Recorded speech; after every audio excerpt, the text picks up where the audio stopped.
too, from College Countdown. All right, let's get to tonight. Here is the scene in South Bend, Indiana. This was one from earlier this morning at their beautiful Notre Dame Stadium. A snowman overlooking the field with all that snow and probably a little bit of ice. They are locked in South Bend, Indiana. Notre Dame, the Irish, hosting Indiana tonight.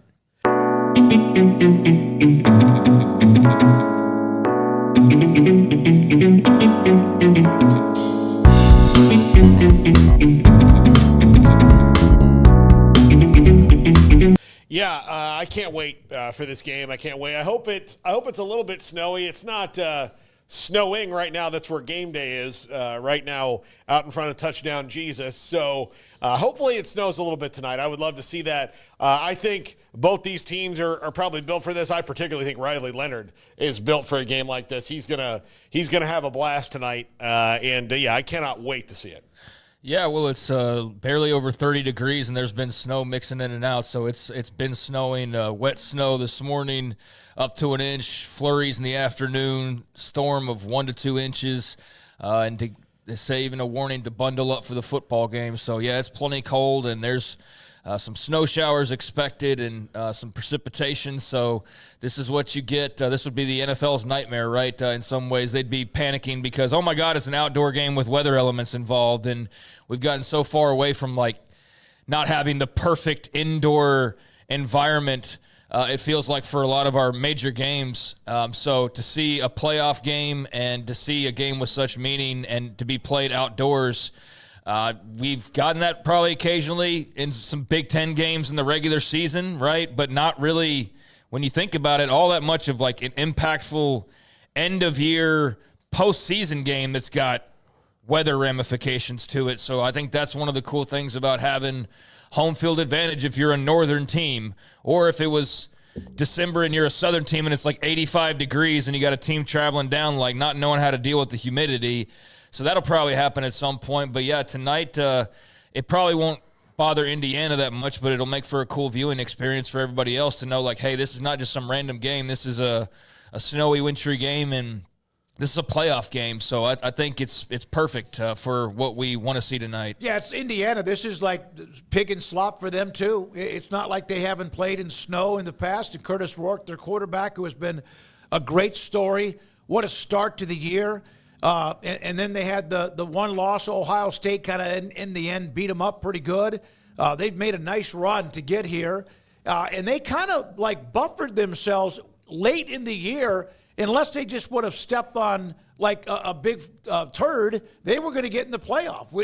They really, you saw some teams, whether or not they were going to get in the playoff, the 12-team playoff or not, outside of the conference champions, there were people throwing darts at them. Whether it was SMU or whether it was Boise State, even though they're a conference champion, or other teams.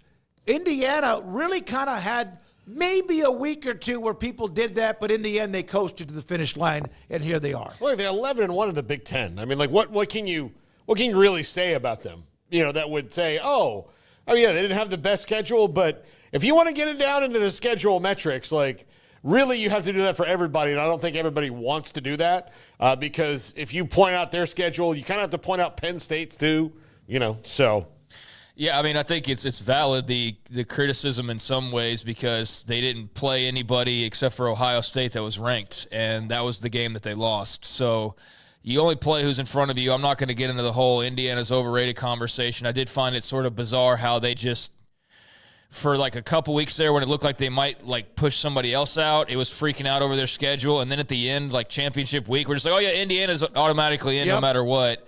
It's okay, all right, that's weird how that conversation just flipped from them not being deserving to they just get in by default. And so you had people looking at that schedule and saying, yeah, the only team that they played that was actually ranked at any point was Ohio State, and they lost that game by 23 points. So if you feel like they're overrated based on their schedule, you have a fair argument because the only team they played that you feel like has a pulse. But then again, they beat Michigan, they beat Nebraska, they beat Michigan State, they beat everybody that was in front of them. But they were fortunate. Let's not pretend like they didn't get lucky to miss out on Penn State and Oregon as well, and the other top teams in the Big Ten. They got a very favorable draw, but you got to beat who's in front of you, and that's what they did for the most part, and that's why they're here tonight. So good for them, and I think that a lot of the smaller schools out there, even though they've got a Big Ten logo on their chest, they're not a blue blood by any stretch of the imagination, and so schools who aren't blue bloods in football, I think, are probably rooting for Indiana to say, see, give them a chance and look what can happen, but otherwise, you play that what-if SEC game of the hypotheticals. Well, Indiana would never get in the playoff, hypothetically. Nope. But you actually, play the games, and here they are. So they need to take full advantage of that. Yeah, and there are a lot of good teams that are left, obviously. Out of 12, you're going to have, I'd say, 5 or 6 of them who are most of the favorite, 3 to 4, Oregon, Tennessee, Georgia, Texas, despite the losses to Georgia. Ohio State, Tennessee, to me, will be very fun to watch tomorrow night. The SMU story, they had to take some darts after losing to Clemson, but they got in. Penn State, they just kind of go about their business. They have had problems winning the big game, but they have been in the big game quite a bit, and this year they are in at number 6. So that's the first game tonight, Indiana and Notre Dame. Paul, who do you pick? I'm picking Notre Dame. Craig?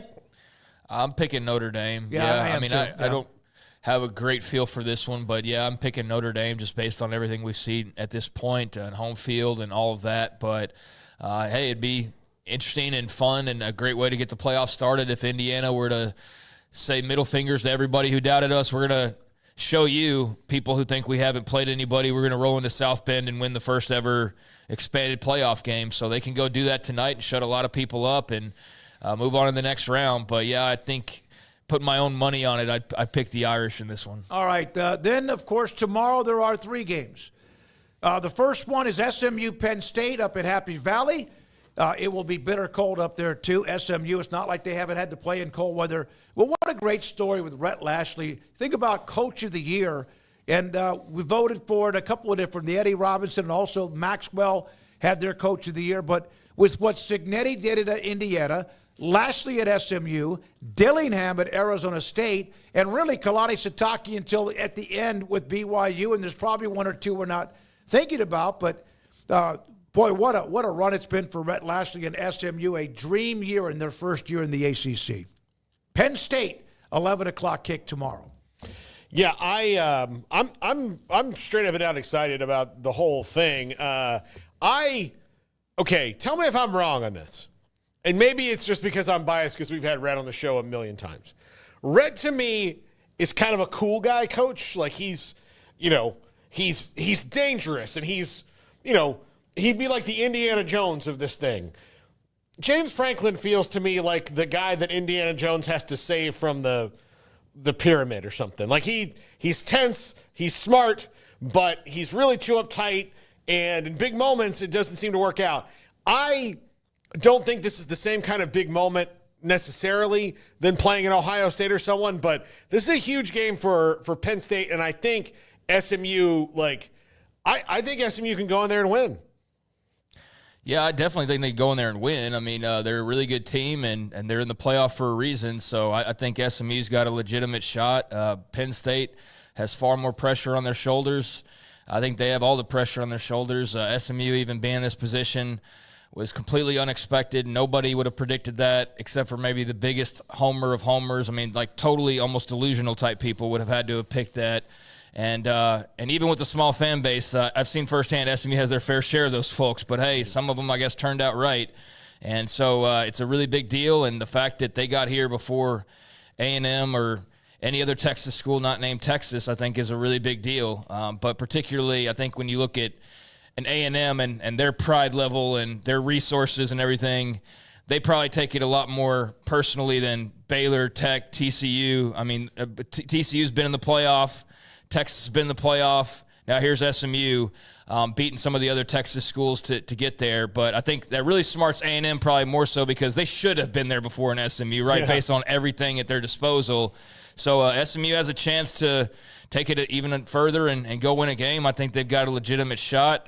But, yeah, this will be a hell of a game. I think there's a lot of people kind of circling this one as a an upset spot because of Penn State's struggles and also because of a belief in the fact that SMU is a lot better than maybe people are giving them credit for. I would love to see SMU win the game. I really would. And obviously that means we would have a chance to watch them and what they do in the next round, which would be SMU and Boise State. Think about that one of those two would then be in the semifinals if SMU can take care of business. I take Penn State at home. I hope I'm wrong, but I do take the Nittany Lions at home. All right, third game. Second game of the night or the afternoon of the day, Texas at home against Clemson. UT with the 2 losses, both of them to Georgia. They have been explosive, and yet the offense at times they kind of disappear, like they lose their focus or whatever. The defense has played absolutely outstanding from start to finish, and they open up the playoffs with Clemson. I think Texas is too deep for Clemson. They're more talented, even though Isaiah Bond likely not going to play in that game. I think I'm pretty confident saying he's not going to, based on what's going on. But Ryan Wingo is really good, and he'll easily, I think, step into that spot. Clemson does not have the kind of pass rush or the kind of playmakers that they had in their glory days. They're still really well coached, and they have a ton of experience, and that's going to make it harder for Texas. But I just don't think, like when you see them against the teams like Georgia, like Texas, it's the depth that gets them. Like they hung with Georgia for the first half, and then the depth got them. And I think that the same thing's going to happen with Texas. This spread is big. It's 12 points. I think that might be too big for me, but I'll tell you, I think Texas wins this game, and whether they cover or not depends on what flavor of Quinn Ewers you get tonight. Yeah, I think Quinn Ewers will tomorrow. have tomorrow. There's only one game tonight, but I think Quinn Ewers will have a huge say in this, as he typically does and as a quarterback typically does, but it seems like they kind of swing towards upset territory or a loss based on kind of where his focus is, and we've seen him get pulled from a game, get refocused, come back in the game, and finish it off strong. We've seen that a couple of times where he's either been pulled or close to getting pulled and kind of had to dust the cobwebs off his early play and then come back and play stronger in the second half. I think you look to avoid that, just to not give Clemson any hope juice to chug on in Austin. And you just want to stomp all that out as early as you possibly can. So I think a sharp Quinn Ewers, and there's not really much of a chance for Clemson in my opinion, but a Quinn Ewers that plays a little bit more loosey-goosey and is not as sharp, I think that does open the door for a potential upset. But I think if both teams play their best, then yeah, it's a Texas win. I just think they're deeper, they're better, they're more talented, and they've got a lot more at their disposal, both offensively and defensively. So yeah, you're kind of hoping you get one of those bad Quinn games, and you hope you can get some of those big money swing plays like a turnover here and there, because otherwise I think, yeah, Texas is overwhelming favorites for a reason. Clemson's not supposed to even be here in a lot of ways. Texas was always expected to be here, just maybe even ranked higher. So, yeah, 12 points is a pretty big spread. Austin will have a huge home field advantage. Del Conte has really done a good job of ramping up their home atmosphere, and I think for a playoff game, that place will be insane like every other site will be. So, yeah, I'm going Texas here, but I love what Clemson's been able to do down the stretch. I think Cade Klubnik, there's the whole big story about the quarterbacks and how they ended up here and everything, with Klubnik being an Austin guy. But for all the criticism of him last year and this offseason, he's really turned it around and played exceptionally well. Not probably as good as his very top level can be, because I think that's still there, but he's shown flashes of being that guy, and he's definitely shown a lot of ability to win games and lead the way for them, which is not something you saw a lot of before. So that's been very encouraging, and I think he'll be extra jacked up to go win a playoff game down in his hometown of Austin. The best thing I think Dabo Swinney did this year for this Clemson team is, so last year he brings in Garrett Riley, right? And then he kind of, it looked like when you watch Clemson that he was trying to make Garrett Riley run Dabo Swinney's offense. And sometimes when you've got an offensive mind like a Garrett Riley, you need to let Garrett Riley run Garrett Riley's offense. Yep. And you can see those differences this year. And what they're doing is that Garrett Riley isn't trying to run the Dabo Swinney offense that Tony Elliott or Brandon Streeter ran before him. He's running his offense with Cade Klubnik, and those match up really, really well. And I think another year together with them next year is going to be scary for the rest of the ACC, because that's going to be 3 years straight in the system. Cade's clearly taking big steps forward, and if Clemson can build up some of those playmakers around him like they've had in the past, I really do feel like they probably feel like they wasted Will Shipley, because he was a great college football player that they did not get enough wins out of for what the Clemson standard is. So, yeah, I think it'll be interesting to watch Cade, but Texas just has too much. 3 losses, but they won the ACC on the 56-yard field goal that we have one of the highlights. Was it Sean McDonough that does the highlight during the opening part of the show? Klubnik had that spectacular long run to help Clemson overcome what was a dangerous game. I think that was against Pitt.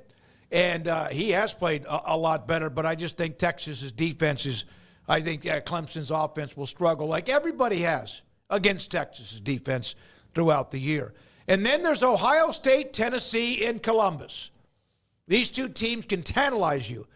You look back at Ohio State, they have the loss to Michigan, which has to just like kick them in the nuts. And then, of course, they had the 1-point loss to Oregon, who is maybe the odds-on favorite, I guess, even today, and might be for until they lose, if they do, to win the national title. I still like this Ohio State team. They just need – talk about playing uptight. Ryan Day's done that. We know that against Michigan. We'll see what they do against Tennessee. They've got a matchup problem that they're going to have to overcome tomorrow, and that's going to be their patchwork offensive line. Seth McLaughlin's out. Like, they have a different center. They're going to have – they have different tackles. They've got 3 out of the 5 guys that started the year on the offensive line, which is really, really good. Not there now. It's prevented them from being able to run the ball as effectively. Quinshon Judkins, Travion Henderson, both really good running backs, not as effective lately because they don't have the same offensive line in front of them. Tennessee has really good defensive linemen, and the one you're going to watch, number 27, James Pierce, is going to be ready to feast. And so if Will Howard doesn't get the ball out quick, if they can't establish a running game, which is really hard to do against a really good Tennessee defense, that's the matchup problem that's going to swing this game for Ohio State if they don't win it. Yeah, I think the 2 defenses are kind of the strong suits here, right? So who makes the plays offensively, or who makes the plays to score maybe defensively or on special teams? I think the 2 defenses are kind of going to be the dictators here. But, yeah, who's able to squeeze enough out on the scoreboard via their offense, special teams, or maybe a big defensive play.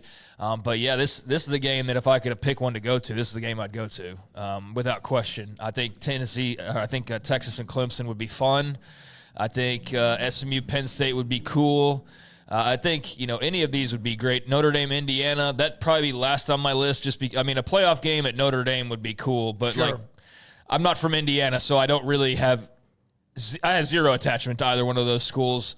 And so that one would probably be last on the list, even though, again, watching a playoff game in South Bend would be a treat. But, yeah, if I could go see any one of these 4, this is the one that I would go to. I think it could very well be the most competitive game. I think you've got certainly the 2 biggest fan bases coming together in one spot this weekend.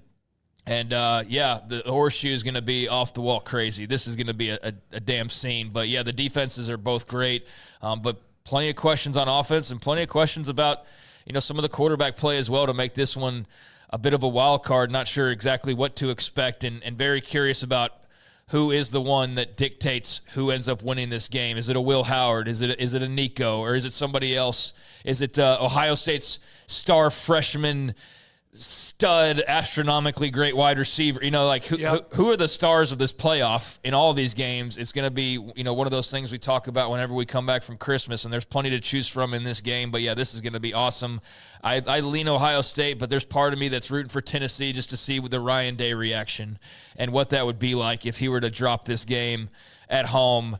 That would be an awfully uncomfortable spot to be in for him, for sure. So he's got a lot of pressure. I don't know how he survives that. I don't know how he does either. It's crazy to say. A lot of programs would still love to have their problems, but they're one at the very top that they don't like to have these problems. Okay, I think that there's a part, like if you hypnotized him and got him to tell in the deep trance, like, what hurts you the most? And he's like, these fans that don't appreciate the fact that I'm a billion games over 500, that I've only lost to really one team multiple times. We're constantly good. College football's way harder than it used to be when it comes to building a team and maintaining that. There's a lot more factors. And like if you asked him, do you really want to be the head coach at Ohio State? He'd be like, no, I don't. I don't want this. This is not for me anymore. Let me go be somewhere else where I can be 70-10 as the coach. And they'll be like, holy crap, our guy's 70-10. Mm-hmm.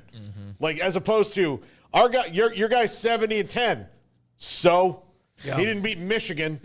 Yeah. There are certain places, if you don't beat your rival at least somewhat consistently, or you get into a bad stretch against them, even if you have had a great run, that it's hard to survive. Mack Brown in the early 2000s Absolutely, against Oklahoma. Yep. He was getting his head kicked in on what seemed like a pretty regular basis, and they were beating everybody else. I mean, everybody else they were beating with regularity, but they couldn't beat Oklahoma with regularity there for a good little while. And that had Mack feeling a lot of heat, despite the fact that they were, 11-1 or 10-2 most every year.